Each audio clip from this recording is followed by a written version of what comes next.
Well, Jim, it was a great game of football out there today, really entertaining from both sides, but you look a disappointed man. I'm disappointed with the end result and the manner of it, to be honest with you, in terms of the goals that we give away in the second half.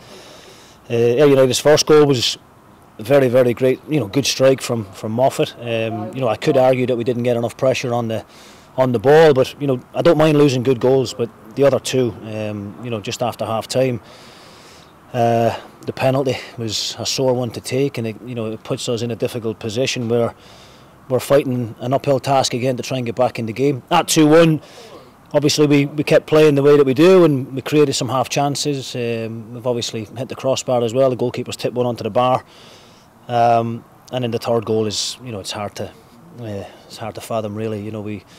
We just made some poor decisions. We tried to play our way out of trouble when probably we should have just went a bit longer, and we gifted Ayr United the third goal. So I think for anybody who wasn't at the game would probably look at the result and think it was a comfortable afternoon for Ayr United. But I think if you were here watching the game, you would see that there probably wasn't a great deal between the teams overall. Ian McCall has just said to us that this is a tough game because you've got quality players on your side and you play good football. And I think, yes, for anyone who was here, they would have felt that today. No, listen, it's always nice when opposition managers give your team credit.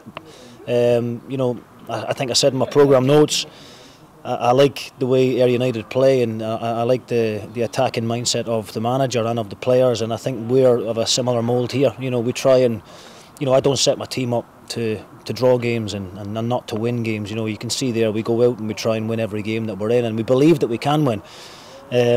I know we're massive underdogs before a game like this. Ayr United are second in the table. Last week up at Ross County, nobody gives you a hope in hell. Unfortunately, in the last two, we haven't been able to surprise anybody because the results have went the way that people would have expected. But we genuinely feel if we get things right on the day, then that we can cause teams problems. And I think at 1 each at half time, I think it was a fair result at half time.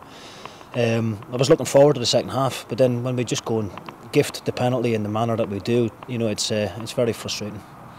I think I say this to you all the time. I've spoken to you, and it's a thing for me, United fans. We loved Andy Graham, and again today, a really good performance from the big man.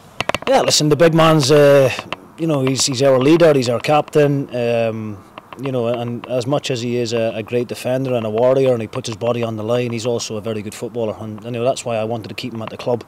This year, people had kind of their reservations regarding the championship and whether he could handle it, and lack of pace and all this kind of stuff. But he reads the game so well, and I had absolutely no concerns whatsoever. I knew he would be comfortable at this level, and he's proved it up to now. And hopefully, in the next 13 games, he'll continue to play as consistently well as what he has been. But I thought my back four in general were excellent today. We had a bit of a makeshift. Sam Rasco obviously out injured.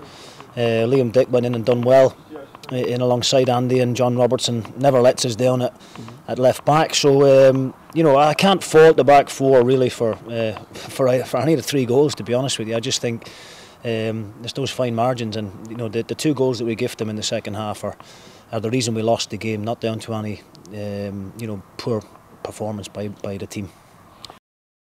Well, Ian, some game today, quite an exciting one. Great 3 points.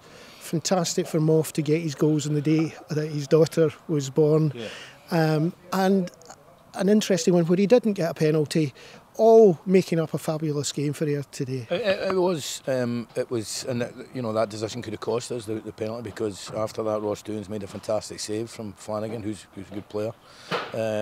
But thankfully it didn't. It was a penalty. I mean, but I've probably made about 10 mistakes today. The referee made one there, so we move on. Whether I'd be saying that if it was a 2-each draw, I don't know. But I thought we merited the win. I thought we had the better chances. But Doohan just showed what a top goal he's going to be again. He made one great save and one comfortable save, but he still had to make it when it was 2-1.